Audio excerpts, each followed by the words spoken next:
E quem chega agora é ela. Vamos ao vivo falar com a editora de cidades do Correio Brasiliense, Adriana Bernardes. Adriana, ótima tarde para você. Qual o seu destaque de hoje? Boa tarde, Lucas. Eu começo falando do assunto do momento no Brasil, né? No mesmo dia em que determinou a prisão do dono do Banco Master, Daniel Vorcaro, o ministro André Mendonça do Supremo Tribunal Federal também ordenou o afastamento de 2 servidores do Banco Central. O ex-diretor de fiscalização do BC, Paulo Sérgio de Souza, e o ex-chefe do Departamento de Supervisão Bancária da Autoridade Monetária, Beline Santana. As investigações da PF indicam que os 2 atuavam como funcionários de Vorcaro e teriam atuado aí de forma irregular, obviamente, na fiscalização do Master antes da liquidação extrajudicial no fim do ano passado. O BC informou que já havia afastado administrativamente Beline e Souza no início deste ano, Lucas. É isso, e a gente continua falando sobre isso porque tem mais pano para manga, né, Adriana? Sim, a operação da Polícia Federal escancarou aí uma milícia privada do banqueiro Daniel Vorcaro. De acordo com os investigadores, Vorcaro mantinha uma estrutura de vigilância para obter informações sigilosas e intimidar adversários empresariais, autoridades, ex-funcionários e jornalistas.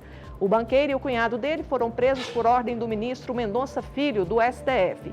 O sicário, como era conhecido, Luiz Felipe Machado de Moraes Mourão, atentou contra a própria vida dentro de uma sala da Polícia Federal lá em Minas Gerais. Ele chegou a ser socorrido, mas teve a morte cerebral decretada no hospital. O policial federal Marilson Roseno, que também faria parte desta milícia privada de Vorcaro, segundo as investigações, também está preso. Lucas, agora é saber como é que ocorreu essa tentativa aí de tirar a própria vida. Ele acabou conseguindo, né? Porque teve a morte cerebral decretada já dentro de uma cela da Polícia Federal em Minas Gerais. Vamos seguir acompanhando agora mais esse caso dentro do caso Master, né? E agora trazendo para o DF, falando sobre Ibanez Rocha, tem tudo a ver, parlamentar pede impeachment, os impeachments aí são arquivados pela CLDF, tem mais detalhes, né? Sim, olha só, já são 8, né, pedidos de impeachment contra o governador Ibanez Rocha. Ontem, 2 deles foram arquivados pela Câmara Legislativa. Um deles foi protocolado por 5 partidos de oposição ao governo. O segundo foi de autoria de um cidadão chamado Ivan Pereira de Souza.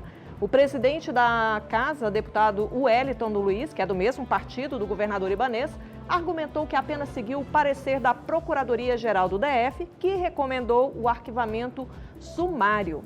Ainda faltam mais 2 pedidos para serem analisados. Um da deputada Paula Belmonte e outro apócrifo, assinado como população do DF. Esses pedidos de impeachment aí ocorrem em meio à crise do BRB e à saída iminente aí do governador do cargo no final deste mês para disputar as eleições, como a gente já disse aqui, e ele declarou, ele quer concorrer a uma vaga no Senado, Lucas. A gente vai seguir sim acompanhando os próximos passos desse caso na CLDF.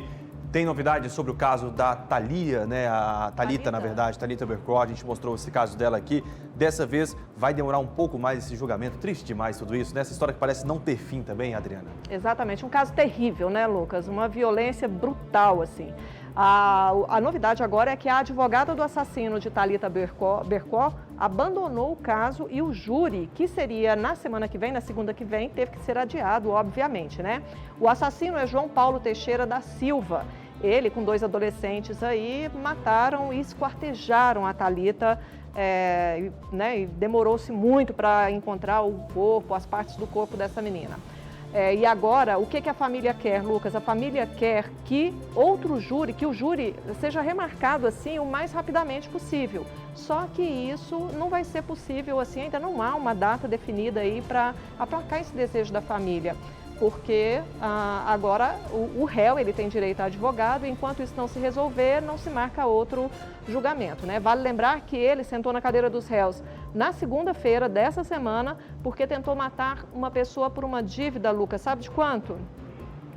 R$10.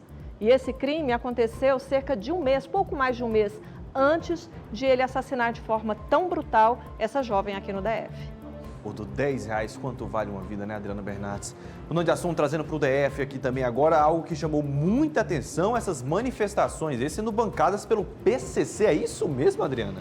Exatamente, a gente sabe que as forças de segurança mantêm aí, né, uma luta para evitar que o crime organizado se instale aqui no DF. E olha só, o Grupo Especial de Atuação de Combate ao Crime Organizado, GAECO, do Ministério Público do Distrito Federal, fez uma operação ontem para investigar um braço do primeiro comando da capital, o PCC, aqui no DF.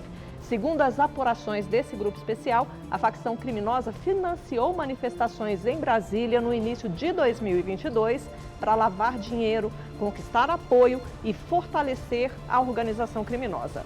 Foram cumpridos 5 mandados de busca e apreensão, sendo 4 deles no estado de São Paulo e 1 no DF. A operação do MPDFT contou com o apoio do GAECO Paulista e também do Departamento de Combate à Corrupção e ao Crime Organizado da Polícia Civil do DF, Lucas. E essa notícia a gente pensa que está falando de Rio de Janeiro, de São Paulo, né, onde essas facções são maioria, assim, dominam realmente a capital. E não, aqui ó, no Distrito Federal, PCC financiando manifestações pela capital do país, inacreditável, né, Adriana? E não são casos isolados, né, Lucas? A gente Não dá são, aí com muita frequência tentativas de organizações criminosas, não só do PCC, como de outras também, Comando Vermelho, de atuarem aqui no crime e cooptarem pessoas para praticar crime aqui no Distrito Federal, que pela localização geográfica é estratégico, né? O DF é estratégico aí a ocupação do DF para espalhar essa rede criminosa pelo país. E os comandos, né? Os comandos que estão aqui presos no Presídio Federal da capital do país. Isso, é claro, chama também aí as organizações criminosas, os braços das organizações para perto e para dentro da capital do país, infelizmente. Obrigado, Adriana Bernardes, pelas informações. Até amanhã. Até amanhã, Lucas.